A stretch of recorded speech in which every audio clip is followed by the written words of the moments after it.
O desejado de todas as nações. Capítulo 23.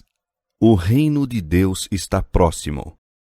Veio Jesus para a Galiléia pregando o evangelho do reino de Deus e dizendo: O tempo está cumprido e o reino de Deus está próximo. Arrependei-vos e crede no evangelho. Marcos capítulo 1, versos 14 e 15. A vinda do Messias anunciara-se primeiramente na Judéia. No templo de Jerusalém, fora predito a Zacarias o nascimento do precursor, enquanto aquele ministrava perante o altar. Nas montanhas de Belém, os anjos proclamaram o nascimento de Jesus. Os magos foram a Jerusalém em busca dele. Simeão e Ana testificaram no templo de sua divindade. Jerusalém e toda a Judéia ouviram a pregação de João Batista, e os emissários do Sinédrio, juntamente com a multidão, escutaram seu testemunho quanto a Jesus. Na Judéia, Cristo recebera os primeiros discípulos. Ali tivera lugar grande parte de seu ministério inicial. A irradiação de sua divindade na purificação do templo, seus milagres de cura e as lições da verdade divina que lhe caíram dos lábios, tudo proclamava aquilo que, depois da cura de Betesda, ele declarara perante o Sinédrio, sua filiação do Eterno. Houvessem os guias de Israel recebido a Cristo, e ele os teria honrado como mensageiros seus para levar o Evangelho ao mundo. Foi-lhes dada primeiramente a eles a oportunidade de se tornarem arautos do reino e da graça de Deus. Mas Israel não conheceu o tempo de sua visitação. Os ciúmes e desconfianças dos chefes judaicos maturaram em ódio aberto e o coração do povo se desviou de Jesus. O Sinédrio rejeitara a mensagem de Cristo e intentava matá-lo. Portanto, Jesus partiu de Jerusalém, afastou-se dos sacerdotes, do templo, dos guias religiosos, do povo que fora instruído na lei, e voltou-se para outra classe para proclamar sua mensagem e remir os que haviam de levar o Evangelho a todas as nações. Como a luz e a vida dos homens foi rejeitada pelas autoridades eclesiásticas nos dias de Cristo, assim tem sido rejeitada em todas as subsequentes gerações. A miúde se tem repetido a história da retirada de Cristo da Judéia. Quando os reformadores pregavam a palavra de Deus, não tinham ideia alguma de se separar da igreja estabelecida. Os guias religiosos, porém, não toleravam a luz e os que a conduziam eram forçados a buscar outra classe, a qual estava ansiosa da verdade. Em nossos dias, poucos dos professos seguidores da Reforma são atuados pelo espírito da mesma. Poucos estão à escuta da voz de Deus e prontos a aceitar a verdade, seja qual for a maneira por que se apresente. Muitas vezes, os que seguem os passos dos reformadores são forçados a retirar-se da igreja que amam, a fim de declarar o positivo ensino da palavra de Deus. E muitas vezes, os que estão à procura da luz são, pelos mesmos ensinos, obrigados a deixar a igreja de seus pais, a fim de prestar obediência. O povo da Galiléia era desprezado pelos rabis de Jerusalém como rústico e ignorante. Apresentava, todavia, campo mais favorável à obra do Salvador. Eram mais fervorosos e sinceros, estavam menos sob influência da hipocrisia, tinham mais aberto o espírito à recepção da verdade. Indo para a Galiléia, não estava Jesus procurando exclusão ou isolamento. A província era a esse tempo habitada por numerosa população, com muito maior mistura de gente de outras nações do que se encontrava na Judéia. Ao viajar Jesus pela Galiléia, ensinando e curando, multidões a ele se juntavam das cidades e vilas. Muitas vezes se via obrigado a ocultar-se do povo. O entusiasmo subia a tal ponto que se tornavam necessárias precauções não fossem despertados os receios das autoridades romanas quanto a qualquer insurreição. Nunca dantes houvera um período assim para o mundo. O céu baixara aos homens. Almas famintas e sedentas que haviam longamente esperado a redenção de Israel, deleitavam-se agora na graça de um misericordioso Salvador. A nota predominante da pregação de Cristo era: o tempo está cumprido e o reino de Deus está próximo. Arrependei-vos e crede no Evangelho. Assim, a mensagem evangélica, segundo era anunciada pelo próprio Salvador, baseava-se nas profecias. O tempo que declarava estar cumprido era o período de que o anjo Gabriel falara a Daniel. 70 semanas, dissera o anjo, estão determinadas sobre o teu povo e sobre a tua santa cidade, para extinguir a transgressão e dar fim aos pecados, para expiar a iniquidade e trazer a justiça eterna, e selar a visão e a profecia, e para ungir o Santo dos Santos. Daniel 9, 24. Um dia, profeticamente, representa um ano. Ver Números capítulo 14, verso 34 e Ezequiel capítulo 4, verso 6. As 70 semanas, ou 490 dias, representavam 490 anos. É dado um ponto de partida para esse período. Sabe e entende.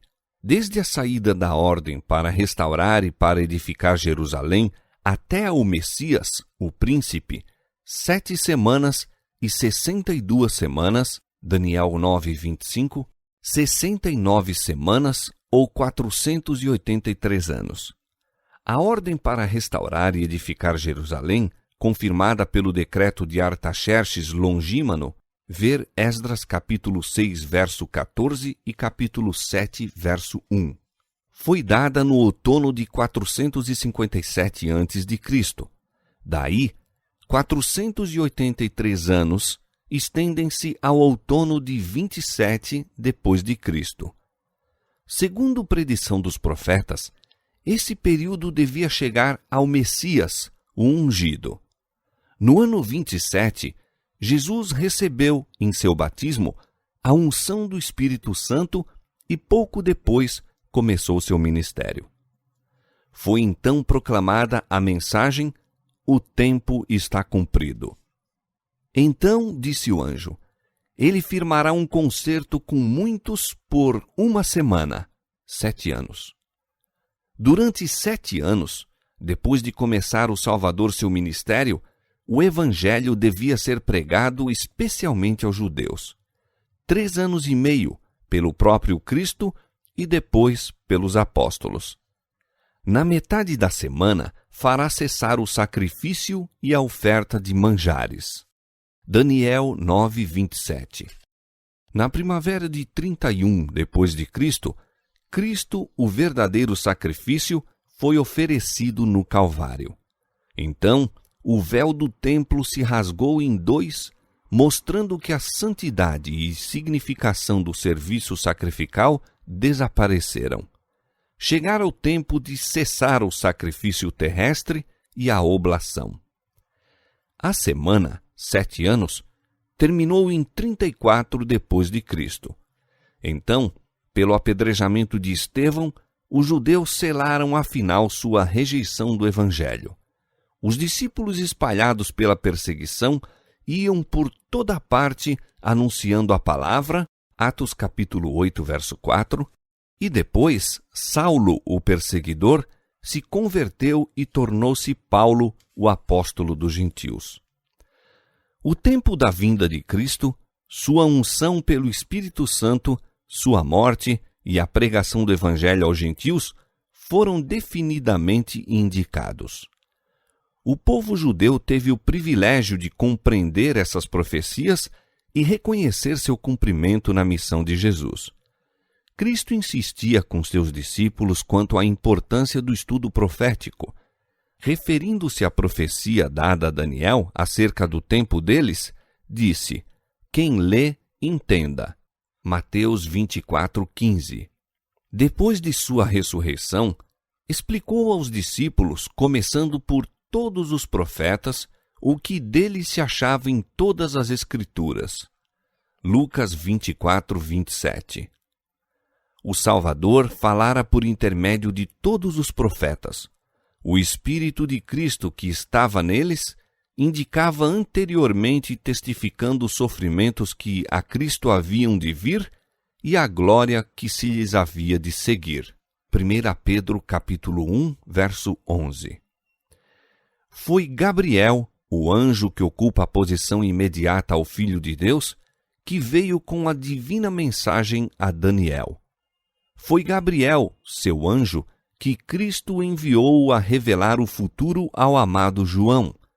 E é proferida uma bênção sobre os que leem e ouvem as palavras da profecia e observam as coisas ali escritas. Apocalipse capítulo 1, verso 3. O Senhor Jeová não fará coisa alguma sem ter revelado seu segredo aos seus servos, os profetas. Ao passo que as coisas encobertas são para o Senhor nosso Deus, as reveladas são para nós e para nossos filhos para sempre. Amós capítulo 3, verso 7 e Deuteronômio capítulo 29, verso 29. Deus nos tem dado essas coisas e sua bênção acompanhará o estudo reverente das Escrituras proféticas, secundado de oração. Como a mensagem do primeiro advento de Cristo anunciava o reino de sua graça, assim a de sua segunda vinda anuncia o reino de sua glória. E a segunda, como a primeira mensagem, acha-se baseada nas profecias. As palavras do anjo a Daniel, com relação aos últimos dias, deviam ser compreendidas no tempo do fim. A esse tempo, muitos correrão de uma parte para outra e a ciência se multiplicará. Os ímpios procederão impiamente, e nenhum dos ímpios entenderá, mas os sábios entenderão. Daniel capítulo 12, versos 4 e 10. O próprio Salvador deu sinais de sua vinda e diz: Quando virdes acontecer estas coisas, sabei que o reino de Deus está perto. E olhai por vós, não aconteça que os vossos corações se carreguem de glutonaria, de embriaguez e dos cuidados da vida, e venha sobre vós de improviso aquele dia. Vigiai, pois, em todo o tempo, orando, para que sejais havidos por dignos de evitar todas estas coisas que hão de acontecer, e de estar em pé diante do Filho do Homem. Lucas capítulo 21, versos 31, 34 e 36. Chegamos ao período predito nessas passagens. É chegado o tempo do fim, as visões dos profetas acham-se reveladas e suas solenes advertências nos mostram a vinda de nosso Senhor em glória como próxima às portas. Os judeus interpretaram e aplicaram mal a palavra de Deus e não conheceram o tempo de sua visitação.